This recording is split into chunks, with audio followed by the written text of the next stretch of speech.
मैं रोहित आपका स्वागत करता हूँ आपके लर्निंग प्लेटफॉर्म से टाइम पे। हम लोग पढ़ रहे थे भारतीय राज्य व्यवस्था। भारतीय राज्य व्यवस्था में हम लोग बात कर रहे थे अनुसूचियाँ। हमने पढ़ रहे थे संविधान की अनुसूचियाँ, जिनमें से हमने 6 संविधान की अनुसूचियों को पढ़ लिया था। 6 पढ़ लिए थे। आज हम इसके आगे कंटिन्यू करेंगे। आज हम लोग पढ़ेंगे 7वीं अनुसूची, संविधान की 7वीं अनुसूची। 7वीं अनुसूची में क्या बताया गया उसकी हम लोग बात करते हैं। 7वीं अनुसूची में बताया गया है संविधान की सूचियाँ। हम जानते हैं संविधान की 3 प्रकार की सूचियाँ होती हैं। एक होती है संघ सूची, एक होती है राज्य सूची, दूसरी होती है संवर्ती सूची। संघ सूची वो होती है जिसपे केंद्र सरकार कानून बनाती है, जिस पर केंद्र सरकार कानून बनाती है। हम लोग बात करते हैं अनुसूची नंबर 7।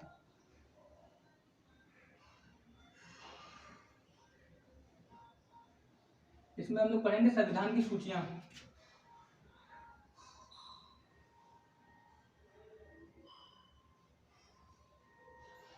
संविधान की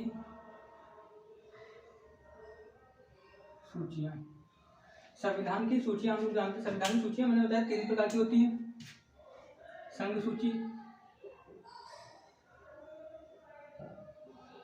राज्य सूची, राज्य सूची और तीसरी होती है संवर्ती सूची।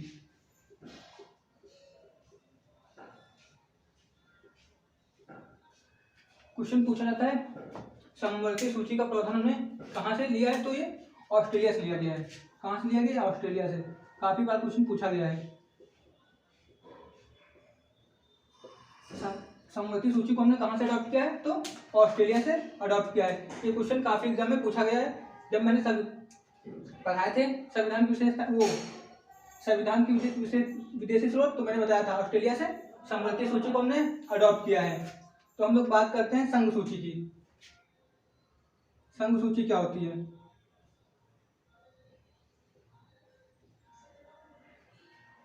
संघ सूची वो होती है जिस पर केंद्र सरकार कानून बनाती है। वो विषय जिनके अंतर्गत केंद्र सरकार कानून बनाती है, वो विषय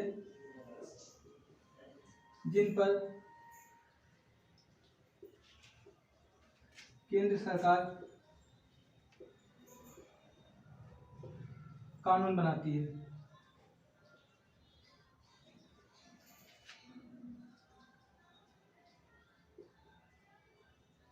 तो इसके अंतर्गत कितने विषय आते हैं? तो सब्जेक्ट कितने विषय आते हैं? 100 विषय आते हैं, जिसमें से 97 तक लिखे जाते हैं।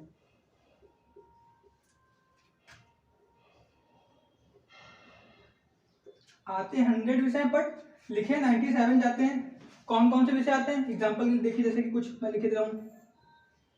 डिफेंस, न्यूक्लियर,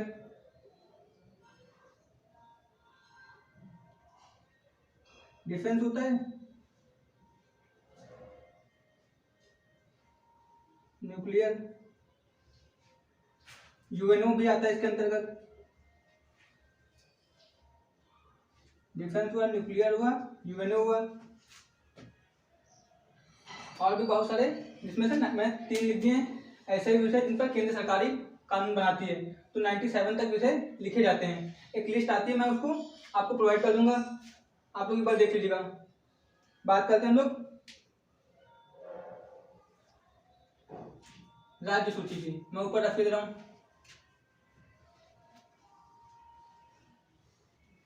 राज्य सूची, राज्य सूची क्या होती है?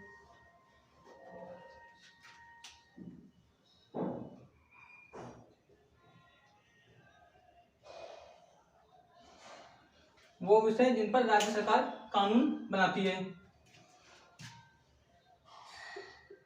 विषय जिन पर राज्य सरकार कानून बनाती है, कानून बनाती है। तो इसके अंतर्गत कितने विषय आते हैं? तो पहले तो विषय आते थे,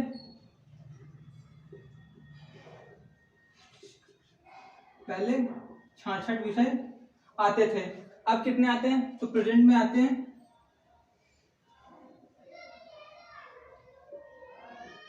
61 क्यों? क्योंकि जो 42वां संविधान संशोधन अधिनियम 1976 है, उसके तहत 66 में से 5 विषय कम कर दिए गए थे, जिसको समवर्ती सूची में डाल दिया गया था। यहाँ पे लिख लेना 42वें संविधान संशोधन अधिनियम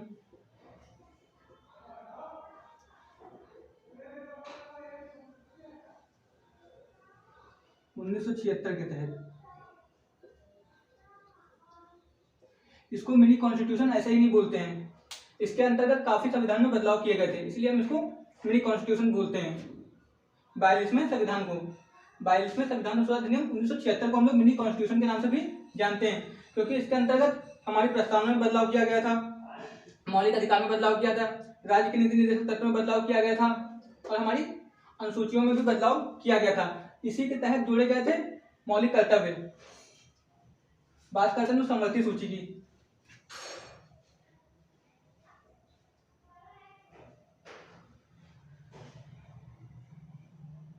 इसमें आता है जैसे कि हेल्थ हुआ, गवर्नेंस हुई, मतलब संपत्ति का अधिकार, ये सब विषय इसके अंतर्गत मैं सूची आपको प्रोवाइड करूंगा। समवर्ती सूची क्या होती है? जिन पर केंद्र सरकार और राज्य सरकारें मिलकर कानून बनाती हैं, वो विषय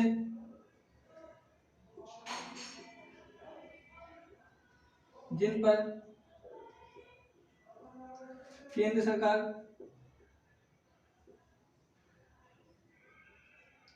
प्लस राज्य सरकार मिलकर कानून बनाती हैं।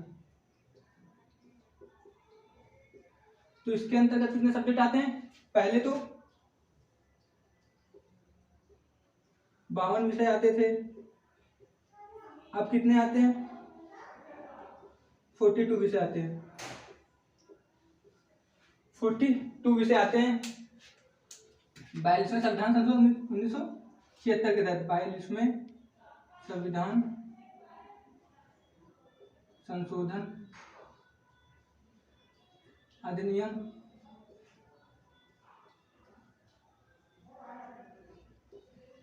76 के तहत, 39वां संविधान संशोधन अधिनियम 1976 के तहत। अब इसमें 42 विषय आते हैं। थोड़ा सा कट रहा है, 1 मिनट।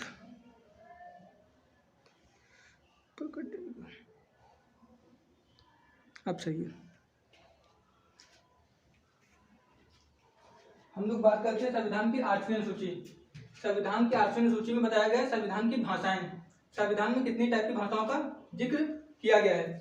तो हमें पता है मूल संविधान की हमारी 14 भाषा थी। मैं इसको रख देता हूँ। आते हैं हम लोग 8वीं अनुसूची पे। संविधान की 8वीं अनुसूची।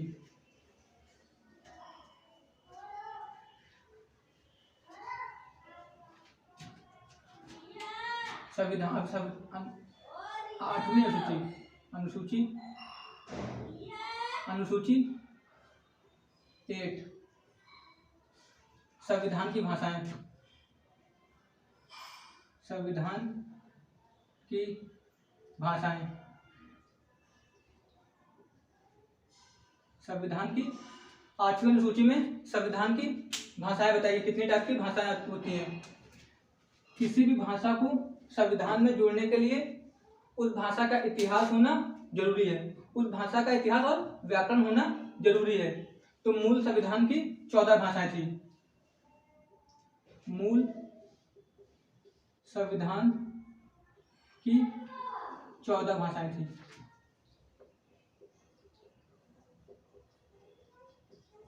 ये याद रखिए, मूल संविधान की 14 भाषाएं थी। कौन कौन सी थी?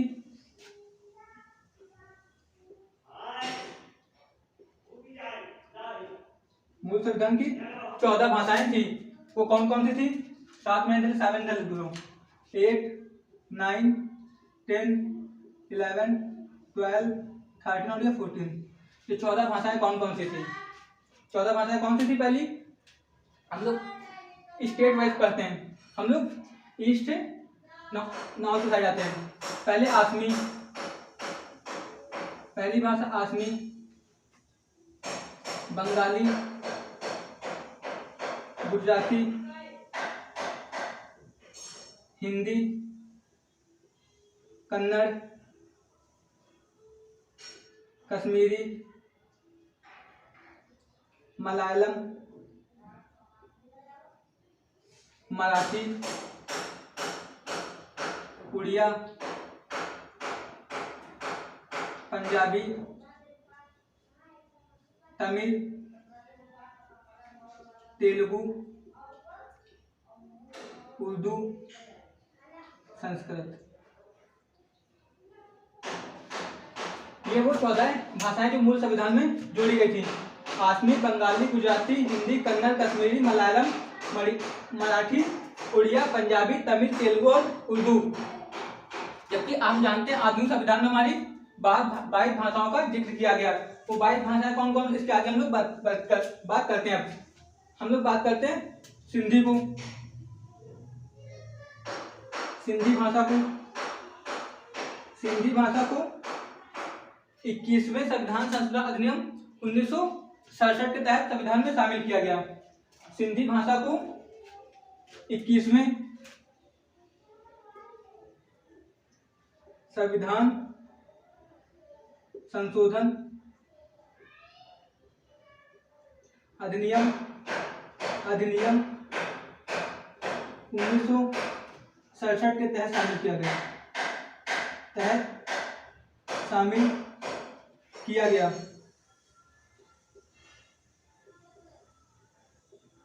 सिंधी भाषा को 21वें संविधान संशोधन अधिनियम 1967 के तहत शामिल किया गया। इसके बाद 3 भाषा और जोड़ी गई, कौन कौन सी?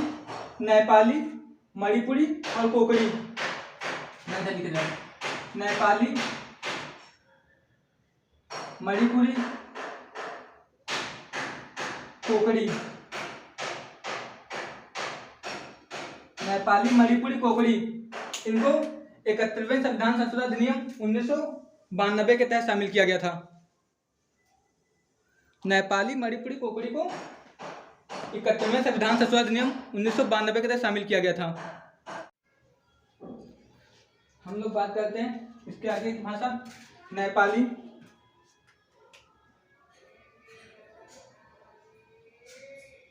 मणिपुरी, कोकड़ी भाषा को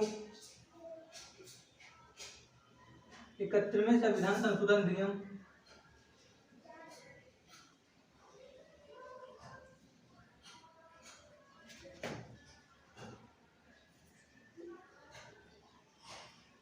1992 के तहत शामिल किया गया।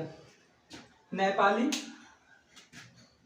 मणिपुरी, कोकड़ी भाषा को 31वें संविधान संशोधन अधिनियम 1992 के तहत शामिल किया गया।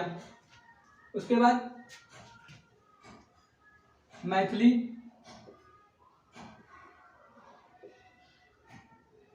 बोडो, डोंगरी, संथाली।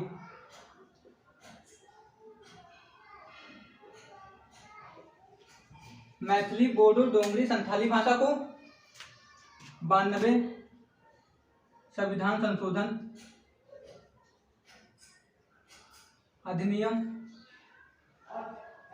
संविधान 2003 के तहत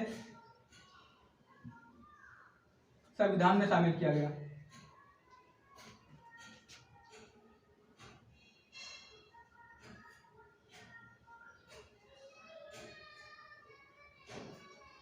मैथिली, बोडो, डोंगरी और संथाली भाषा को 92 संविधान संशोधन अधिनियम 2003 के तहत संविधान में शामिल किया गया। इस तरह हमारे संविधान की आज 22 भाषाएं हैं। तो आधुनिक संविधान की कितनी भाषाएं? आधुनिक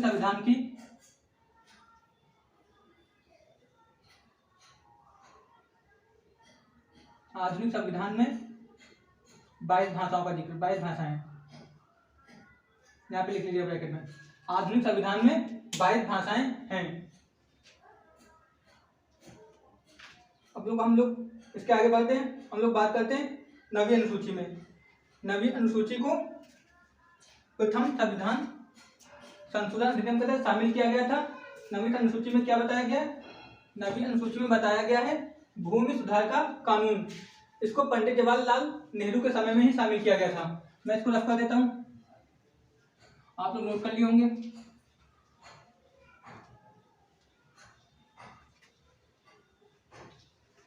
नहीं नोट किए तो वीडियो को पोस्ट करके नोट कर लीजिएगा। हम लोग बात करते हैं नवीं अनुसूची।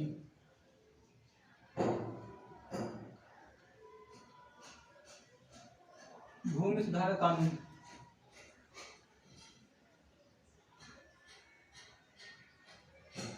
भूमि सुधार का कानून। भूमि सुधार का कानून। नवीं अनुसूची में भूमि सुधार के कानून के बारे में जिक्र किया गया है। इसे प्रथम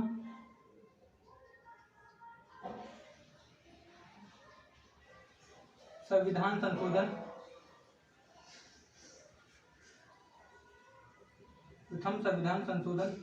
अधिनियम 1951 के तहत शामिल किया गया।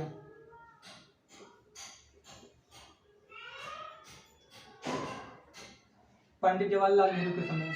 पंडित जवाहरलाल नेहरू के समय। कभी कभी क्वेश्चन आता है कि प्रथम संविधान संशोधन अधिनियम किसके सामने हुआ था, तो पंडित जवाहरलाल नेहरू के समय प्रथम संविधान संशोधन अधिनियम हुआ था, जिसमें के तहत संविधान में भूमि सुधार के कानून को जोड़ा गया था। तो याद रखिएगा प्रथम संविधान संशोधन अधिनियम कब हुआ था, तो 1951 में हुआ था। किसके समय में? पंडित जवाहरलाल नेहरू के समय में। बात करते हैं अनुसूची 10 में।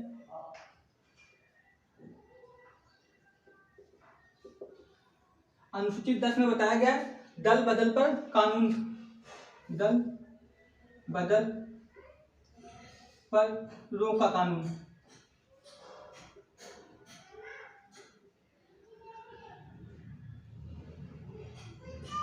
दल बदल पर रोक का कानून।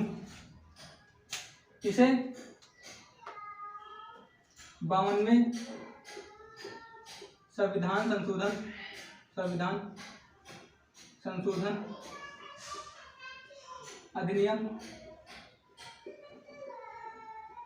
1985 के तहत शामिल किया गया।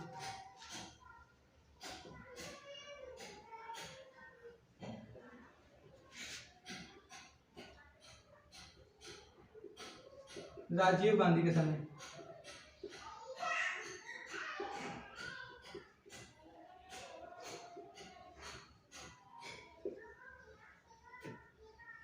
बात करते हैं 11वीं अनुसूची में। इंपॉर्टेंट है 11वीं अनुसूची। पंचायतों को संवैधानिक दर्जा प्रदान किया गया। कभी कभी पूछ लेता है किस अनुसूची के तहत पंचायतों को संवैधानिक दर्जा, तो 11वीं अनुसूची में पंचायतों को जोड़ा गया। पंचायतों को संवैधानिक दर्जा प्रदान किया गया।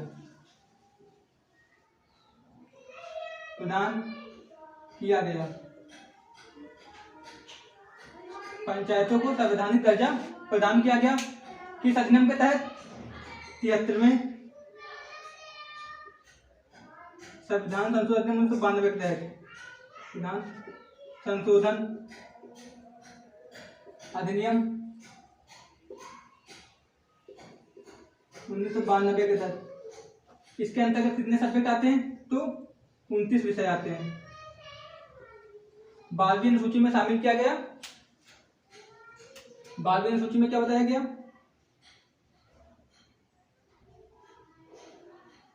नगर पालिकाओं को संवैधानिक दर्जा प्रदान किया गया। नगर पालिकाओं को संवैधानिक दर्जा प्रदान किया गया।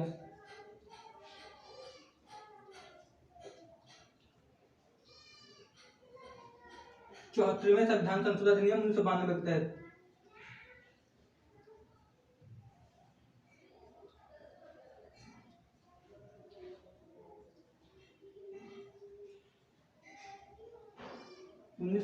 इसके अंतर्गत 18 विषय आते हैं।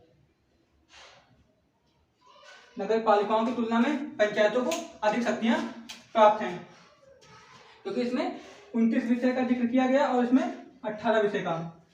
तो नगर पालिकाओं की अपेक्षा पंचायतें ज्यादा पावरफुल होती हैं। आज की वीडियो में यही रखते हैं। प्लीज नोट कर लीजिए। वीडियो अच्छी लगे तो लाइक करें, शेयर करें और ज़्यादा से ज़्यादा सब्सक्राइब करें। शेयर करना मत भूलें।